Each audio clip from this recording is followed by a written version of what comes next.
Karina. Thank you, Susie.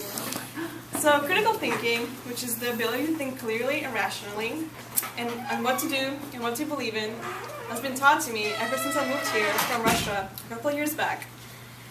And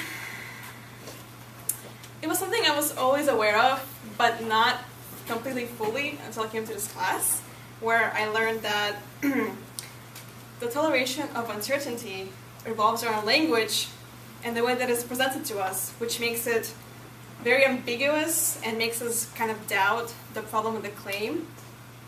And I have noticed that exactly when I was doing one of my journals for the logical fallacies, in that in the inconvenient truth, there were a bunch of them filled there, just like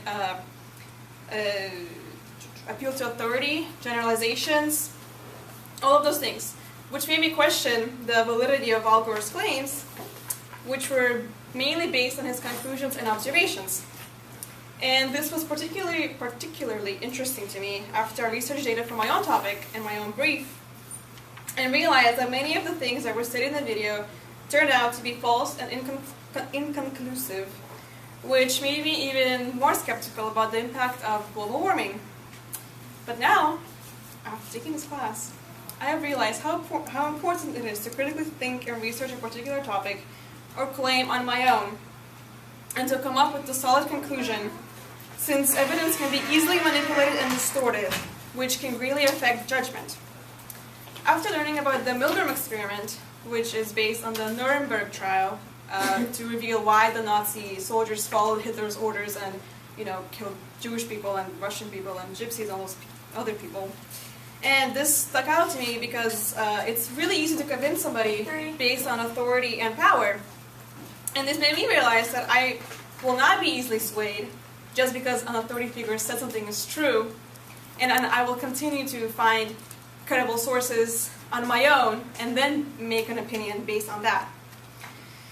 And critical thinking is an important component of finding answers and conclusions for ourselves, which made me a better student and a better person who can now develop an opinion and claims and arguments myself. After reading John Passmore's essay on teaching to be critical, I have to agree with him that critical discussion begins at an early age of a child's life, which can be clearly seen when children begin questioning all of their surroundings and why things work the way they do, which can almost be argued that critical thinking is an involved human process. Because I'm sure, cavemen did not wonder why is there fire or why do we reproduce. They just did it because it was nature.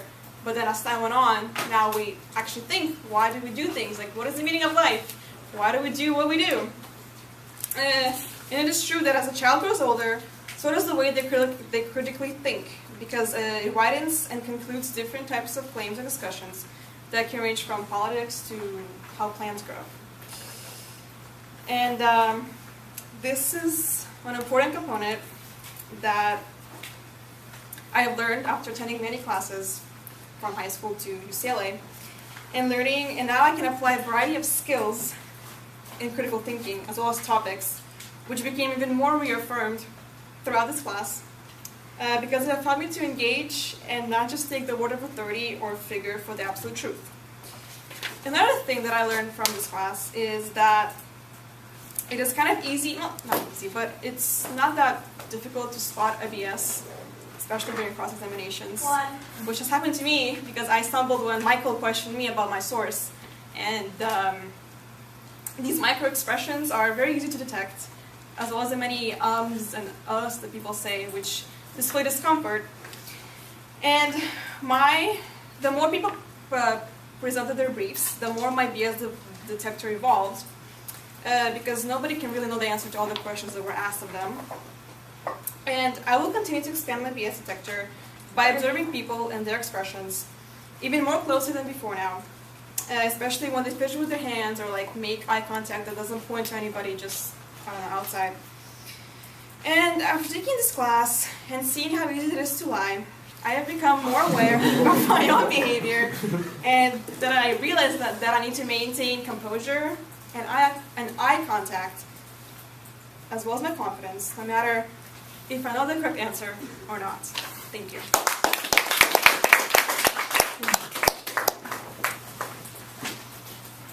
really like it, Sam. No stable. Oh. Oh, thanks. Yeah, it's stable. You don't like staples? I like staples. I don't know. That was a joke. Alan seems to not like staple things. Ready, Sam? Looking back to the very first speech I gave in this class, it was the leadership speech.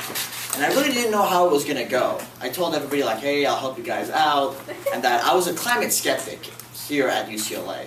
Now, that is a very unpopular opinion here in California, so I didn't know exactly how you guys were going to react. So by the end of the speech, when people stood up for critique, I remember Cameron was the first one. And when I saw Cameron, I was like, oh shit, she's going to throw a tomato at me right now. I have to, like, prepare to dodge. And she started by saying, I really liked it. And I was like, is this real life? And then Dana was the next person, and she also liked it. And then Daniel, Susie, all these people went up, and they said that they really liked their speech. And I was like, they're not mad at me for being a climate skeptic? Where am I? So what that taught me about this class is that a lot of us, hopefully most of us, really do have an open mind. And that is very much a prerequisite to being a critical thinker. Today, I'm going to be doing a little bit of a different speech. I'm going to talk about personal stories, about practical applications of how critical thinking has helped me, as well as describe personal stories in relation to the Milgram experiment, as well as the Passmore article. The first personal story I'd like to say is actually just about a week ago, I actually had a discussion with one of my lawyer friends, and we actually had a discussion on climate change. Now this person is actually a very open-minded person, very rational, you kind of need to be a good attorney. And so when we began discussing about climate change, I asked him what his opinion on it was. And he said he vehemently believed in climate change, all the scientists were saying it, the earth was getting warmer, he lives in California, there's a drought.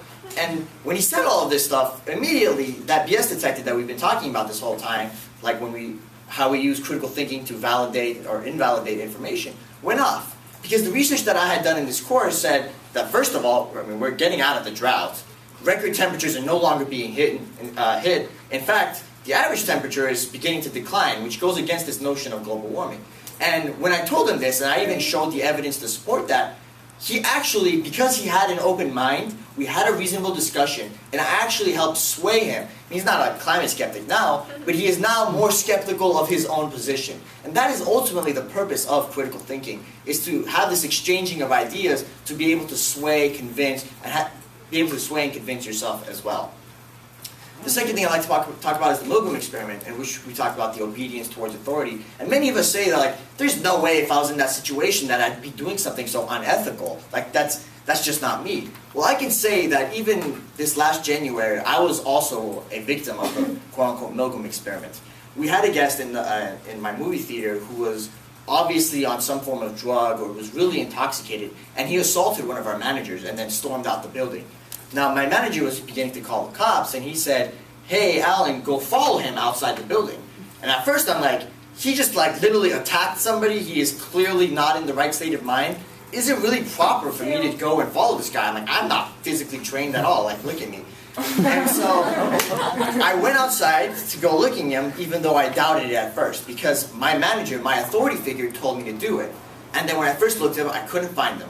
And at that time, I had the opportunity to go back, but because I wanted to please that authority figure, I kept looking for him. I found him, but he also found me, and he began to start chasing me across the street. He was actually, so eventually he trapped me into a corner, and then I managed to escape, and then he was arrested by police officers later. He was very much intoxicated, and he was passed out when he was arrested. So what the whole purpose of this story was, if I had used those critical thinking skills to assess what my authority was saying, is it really proper for me to go outside and chase this man? Like, do I have the training for that? If I had used critical thinking to assess their authority, I would have been able to escape that kind of situation. But because I didn't, I am also one of those, I guess, sheep that you looked at in the Milgram experiment. Finally, taking a look at the Passmore article, he talks about the 3 points differentiating between habit and actually learning the skill, and the educator versus instructor. And that's something I really want to focus on, because I've met those instructors, especially at my school. I ditched my first period a lot in high school because I had like 120% of the class. I knew the teacher, and there was no point in me showing up. I did all the work, the teacher loved me, but the teacher decided to to punish me, they suspended me from school because I was ditching first period so much. Because that was what they were supposed to do. And I told the person, I'm like, you realize I'm not going to school, and the way you're punishing me is by suspending me, allowing me not go to school. Thanks for that, by the way. And that was because he was an instructor. He wasn't really thinking about what he was doing. He was just following the code of law. Hopefully I've been able to show you all today how the significance of critical thinking is. And I just want to tie it back to my original speech. In my speech I said, hey, you guys have all access to my phone number. You guys all have access to my email address. And just because I'm graduated, please guys, I urge you, I will help you guys out with any advice you need, any essay in the future. Just hit me up. Except relationship advice, I suck at that.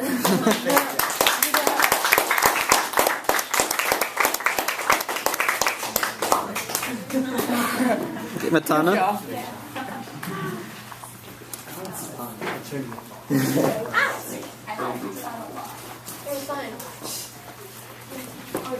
I'm surprised that it was all wings. That was really good. Hi, my name is Matana. So, as it was defined in the assignment, critical thinking is the process of going about knowing of what to do or what to believe in different situations. And throughout this class, I was able to learn what it really means to think critically. I listened to various debates about climate change, where I thought there was no way that the opposing side would win, and then all of a sudden they did, and that kind of opened my mind. Because even before this class, I didn't know much about climate change, I never learned about it, and I was kind of opposed to it because of that. And I now know that you can't make a judgment about a subject without thoroughly analyzing the sources, the evidence presented, and to really be open-minded. And because I never thought it was a real issue, I never learned about it and thought that too many people were over-exaggerating about climate change. And now I'm skeptical about the effects, and I do understand that there's a real issue, but still skeptical. And throughout this class, I changed my mind back and forth, I'll hear different debates, yes, climate change, no, and so I don't have a set say on what I do or don't believe in, but my ability to discern between what's right and what's wrong and analyze situations developed through watching fact, value, and policy debates. This is kind of my BS detector, just knowing the difference between right and wrong and critically evaluating each individual. And I was able to do that because of this class, and Professor Miller gave us those skills by actually looking at these debates and saying, oh, this is wrong and that's right. And I spoke about this in my journal, and there's many authority figures in my life that impact how I think and the decisions that I make in my life. And there's also some individuals that I would follow their orders for. And just even understanding the Milgram experiment, I see that people generally follow orders that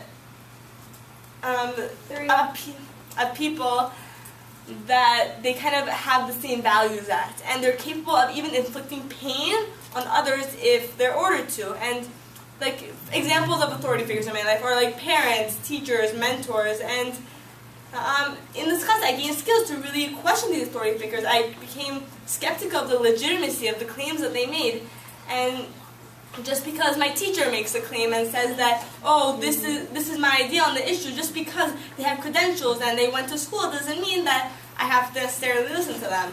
And yes, my parents, they have similar ideals as me, so I'm going to more likely listen to my parents, because even if, I'm probably not going to question them, and that's kind of also a mistake, because your parents aren't always right, and you should question them, and the world is very complex, and it's really important.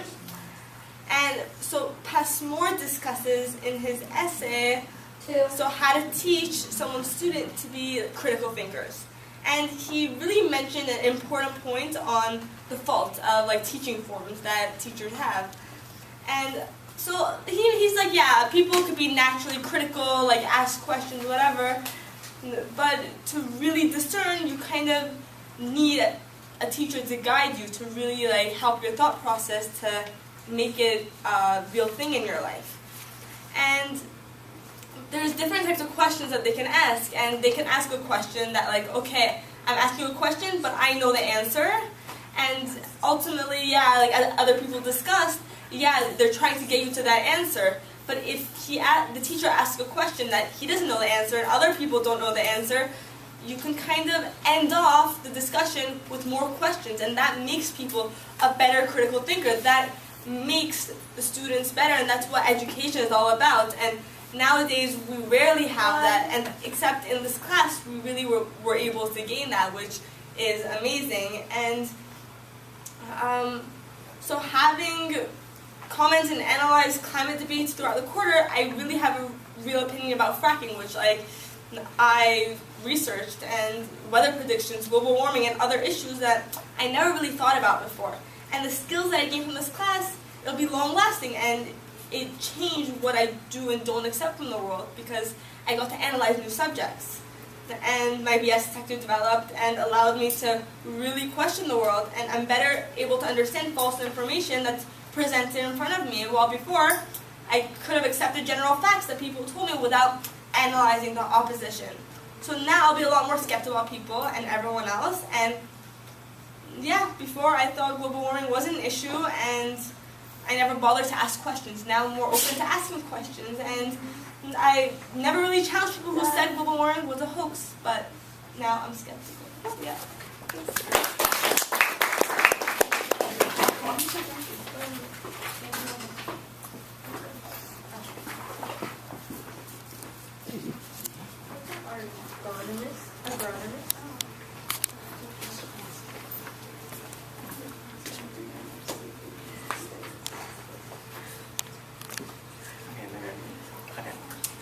Hi, I'm Michael, and if you don't know by now, and so critical thinking. So the way that I kind of reinterpreted the definition on the prompt was that the basis of critical thinking is like allowing oneself to make your own decision with the use of knowledge.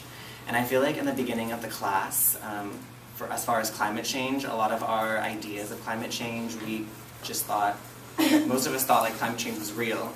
And then it kind of turned out that the way we kind of made that decision wasn't based on a critical thinking process, and that's kind of due to a lack of knowledge that we really had on the overall subject. And the way that John Passmore kind of describes how we come to these predetermined ideas is through habit. By stating an example of the child acquires the habits of translating mercy by thank you. Although he first has to think about what he is going to do, eventually the appearance of the word mercy in a book provokes the translation, thank you. So similarly, the way media has engraved climate change being real in our minds has kind of made it so when we simply just hear climate change, we just automatically adhere to that idea without having any question to it. And that was kind of proven to be true, that we weren't critically thinking, because that's the reason why a lot of us had a change in our opinion or became skeptical of our ideas. So now we kind of know what critical thinking really is. I want to talk about how this has helped grow my BS detector, create a better understanding for the limitations in critical thinking, and why being critical in general is so vital. So for a BS detector, the way I kind of define this is the ability to decipher the faults in information presented to us, such as by sources of information.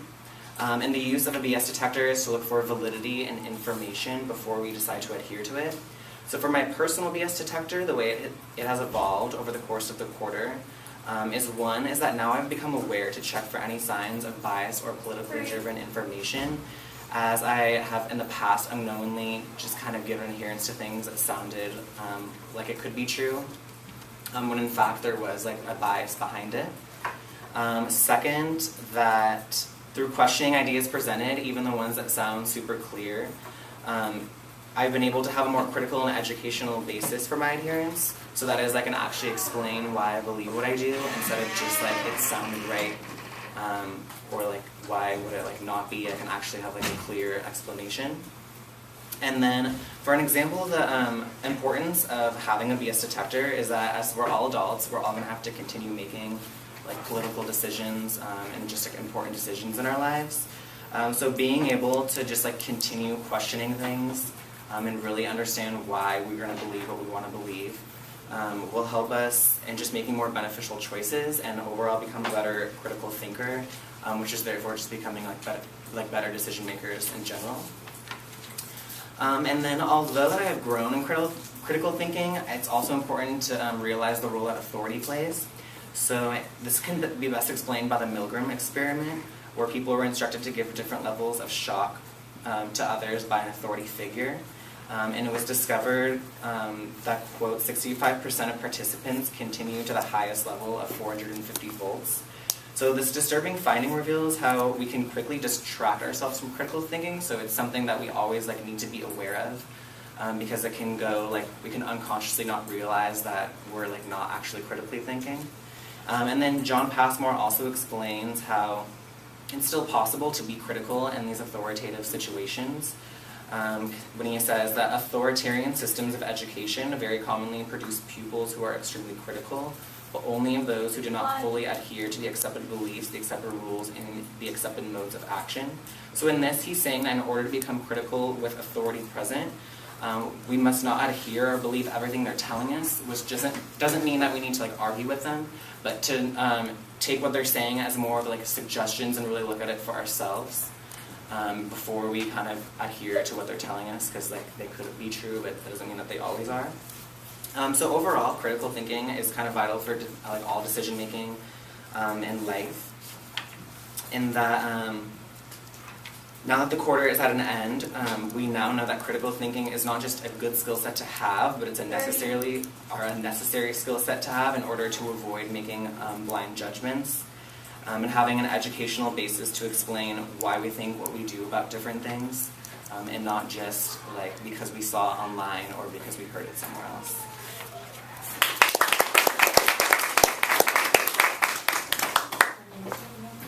Sarah? Yeah.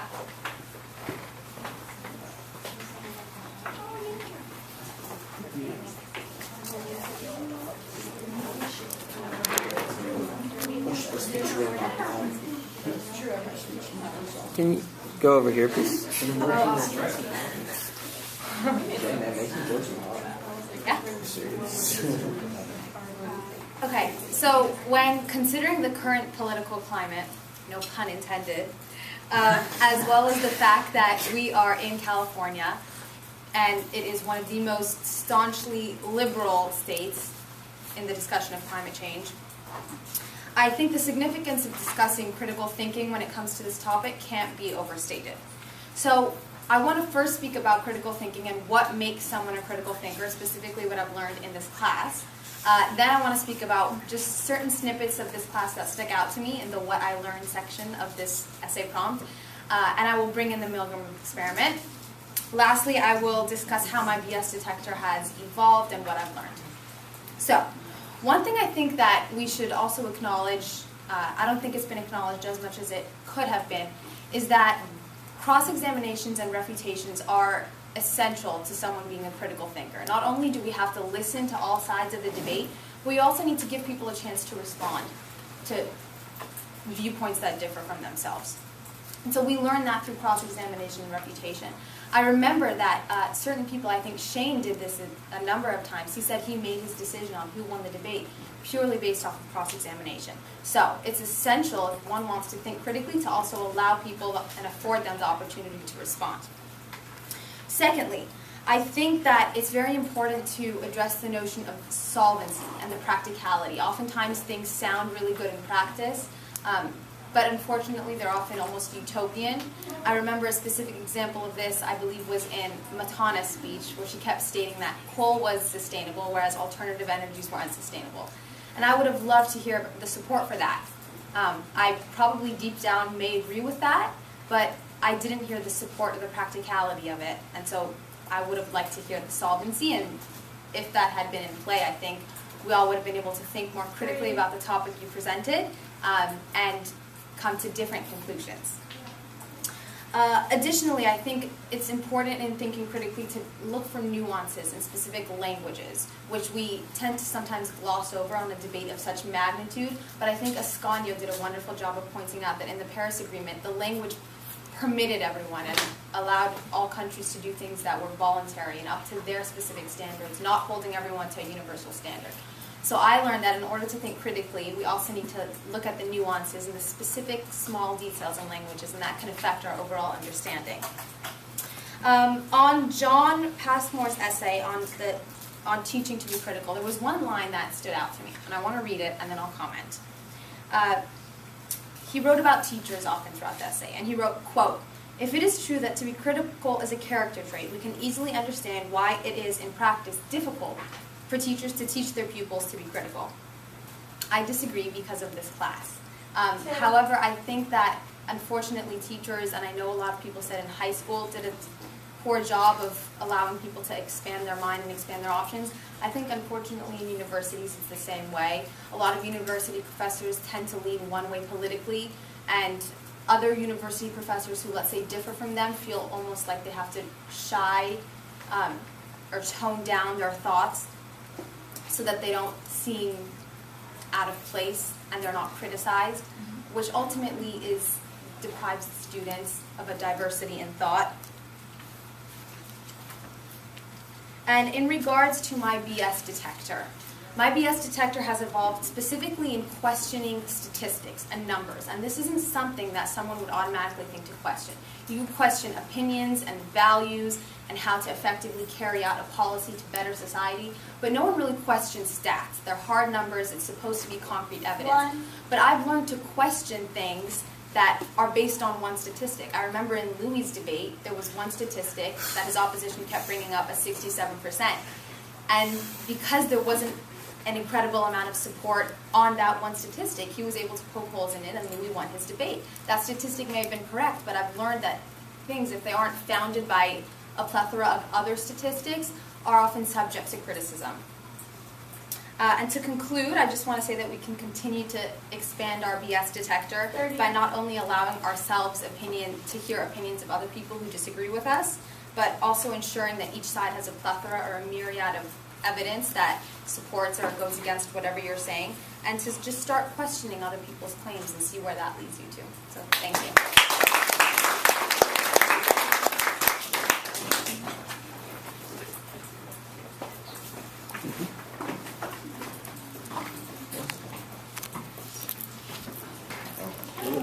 Good? Yeah. Okay.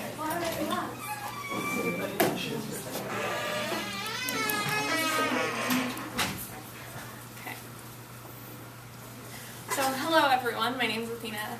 In this speech, I'm going to touch on critical thinking, the power of authority, and my BS detector.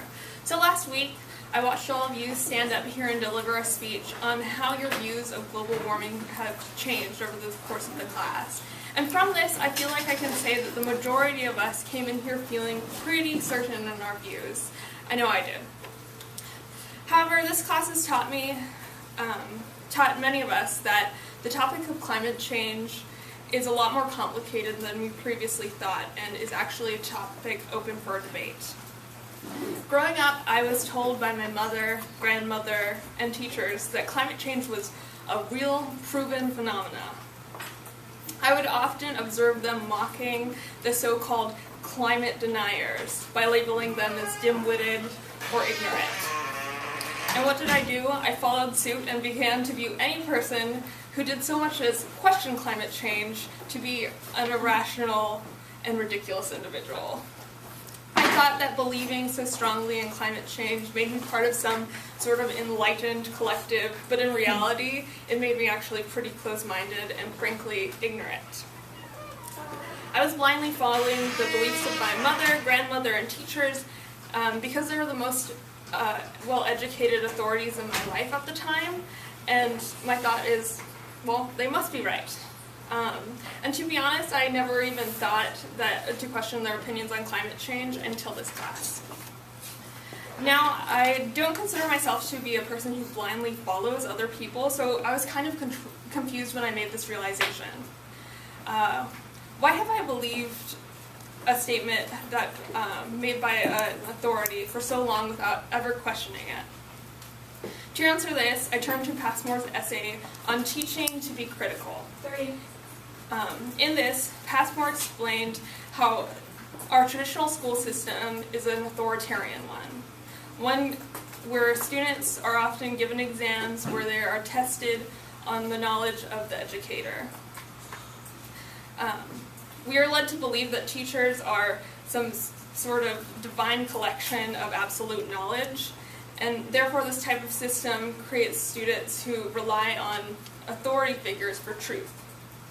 This is why most people, myself included, find it very difficult to question powers of authority. I mean, I don't know about you guys, but it takes a lot of courage for me to point out when one of my professors is wrong, or when I'm going to their office hours to debate a grade I received on a midterm. When we do this sort of thing, we're engaging in critical thought. However, we don't do this often because we fear that we'll be viewed as disrespectful, or ultimately, as you guessed it, we fear for our grades. We must develop critical thinking skills so we are able to make our own decisions as to what is right and what is wrong, instead of relying on others. This reliance on authority gives them control and power which can be used in horrendous ways. This is because individuals can often go without guilt if they believe that they are just following the orders of authority. This is the reasoning doctors had when they were experimenting on Nazi Germany prisoners. This is the reasoning that the 60 to 65% of Milgram experiment participants delivered the highest levels of 450 volts of electric shocks to other participants, even though those participants were pleading for them to stop. To prevent things like this from happening in the future, it is our job as a society to think critically, and this involves questioning the power of authority. Critical thinking involves the development of our BS detector, and in this class, I've actually evolved my BS detector by learning one thing from my own debate, and that is to always check your sources. And don't just take things at face value, you need to question them. This is a great way to distinguish truth from BS, and I intend to further expand my BS detector by reading more articles and overall just becoming more educated, as this will allow me to more easily identify questionable evidence in the future. In summary, I've learned that critical thinking takes the strength of questioning credibility of authoritative sources, fine-tuning your BS detector, and the ability to set aside your own strong-held beliefs to view a topic with an open mind. I've enjoyed this class very much, and I look forward to thinking critically in the future.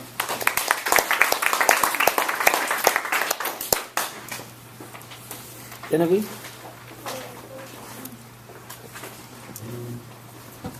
Right. Oh. Thanks.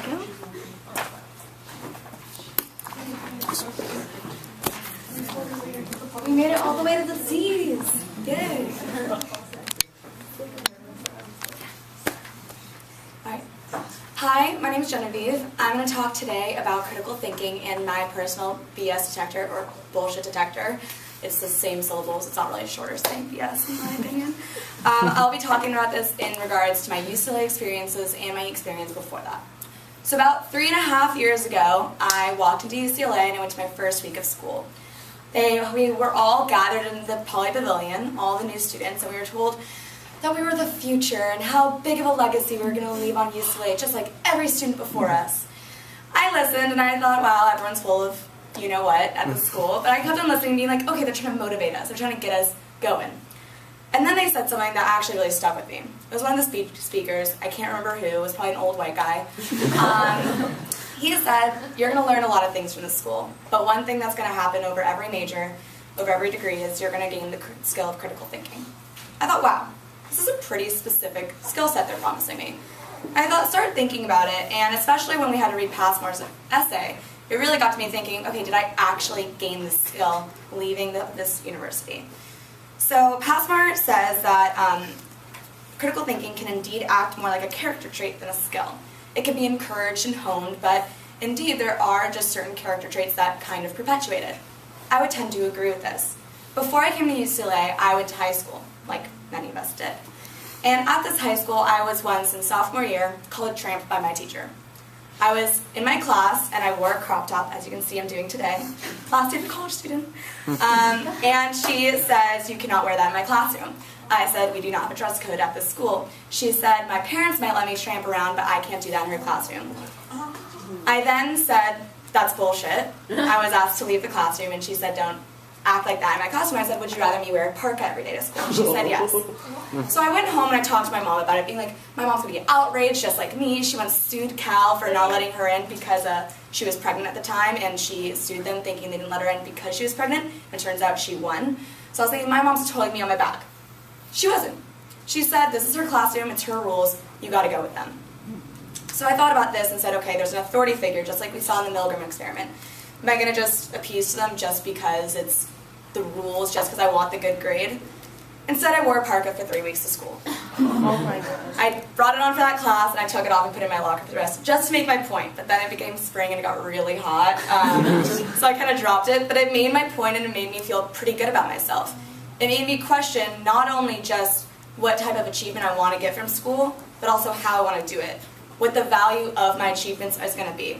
Passmore discusses this in his essay as well, just looking at the value of your action and not just the level of achievement. Because I want to go, it's not just about the ends, it's about the means. We got to go about things just the way we think that they should be gone about based on our own value system. Now I'm getting to UCLA, I'm a double major in World Arts and Cultures and Communications. So I lovingly get to be able to study communication and encoding and decoding like we talk about in every single freaking class. And I also get to go to another side of campus where I get to talk about culture and art and fun words like social construction and cultural appropriation and all that fun privilege. So I get to analyze these from both sectors. Now in this class, I do believe my critical thinking skills have been honed and encouraged. I agree with Passmore when he says that a lot of the time this skill can't just be taught, but mostly encouraged by our teachers in certain ways. I learned this in every single one of my classes.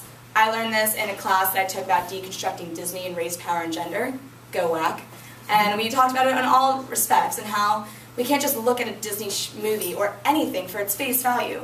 You gotta look at it a little deeper. You gotta go for the intention behind it, for every single meaning, just like we have to do with politics today and the environment and climate change. As of that note as well, the bullshit detector. Do I think that I've honed it, especially in this class? I do. I used to be one of those kids who did my homework in front of the TV and never really paid attention. And I got to UCLA and I tried to do the same thing. I got a C on my first paper. I came in thinking oh my god, I'm so stupid here. I'm surrounded by all these smart people. But instead, they were just teaching me to not bullshit anymore. To be real, to be critical, and to be thinking in a way that pushes us forward. There's a very common misattributed quote by Mark Twain that says, "It ain't what you don't know that gets you into trouble. It's what you know for sure that just ain't so."